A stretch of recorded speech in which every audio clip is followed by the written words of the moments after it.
Physical fit ಇದ್ರು, diet follow ಮಾಡ್ತಾ ಇದ್ರು ಎಷ್ಟೋ ಜನ ಇತ್ತೀಚೆಗೆ ಕುಸಿದು ಬೀಳ್ತಾ ಇದ್ದಾರೆ. ಯಾಕೆ ಅಂತ ಗೊತ್ತಿದೆಯಾ? ನಮಸ್ತೆ. GSP ಯೋಗಶಾಲಾ 40 ದಿನದ ಅನುಷ್ಠಾನದ 21ನೇ ದಿನಕ್ಕೆ ಆತ್ಮೀಯವಾದ ಸ್ವಾಗತ.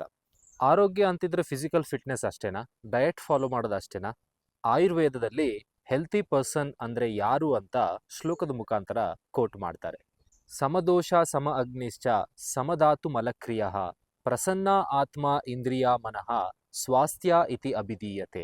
ಅಂದರೆ ಯಾರು ತ್ರಿದೋಷಗಳನ್ನ, ವಾತ ಪಿತ್ತ ಕಫವನ್ನ ಹಾಗೂ ಡೈಜೆಸ್ಟಿಫೈಯರ್ ಜಠರಾಗ್ನಿಯನ್ನ ಮತ್ತು ಸಪ್ತ ಧಾತುಗಳನ್ನ, ಮಲಕ್ರಿಯೆಗಳು ಎಕ್ಸ್ಕ್ರೀಷನ್ ಸಿಸ್ಟಮ್ ಅನ್ನ ಪ್ರಾಪರ್ ಬ್ಯಾಲೆನ್ಸ್ಡ್ ಸ್ಟೇಟ್ನಲ್ಲಿ ಇರಿಸ್ಕೊಂಡಿರ್ತಾರೋ, ಅದರೊಟ್ಟಿಗೆ ಇಂದ್ರಿಯಗಳು ಮತ್ತು ಮನಸ್ಸು ಸದಾ ಆನಂದ ಸ್ಥಿತಿಯಲ್ಲಿರುತ್ತೋ ಆ ವ್ಯಕ್ತಿಗಳೇ ಆರೋಗ್ಯವಂತ ವ್ಯಕ್ತಿಗಳು. ಸೊ ಹೆಲ್ತ್ ಅಂತಿದ್ರೆ ಕೇವಲ ಫಿಸಿಕಲ್ ಫಿಟ್ನೆಸ್ ಅಲ್ಲ, ಡಯಟ್ ಫಾಲೋ ಮಾಡೋದು ಅಲ್ಲ.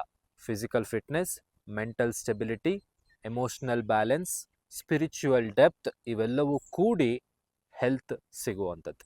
ಇದನ್ನು ಕನ್ಸಿಡರ್ ಮಾಡಿ ನಿಮ್ಮ ಆರೋಗ್ಯ ಯಾವ ಸ್ಥಿತಿಯಲ್ಲಿದೆ ಗುರುತಿಸ್ಕೊಳ್ಳಿ.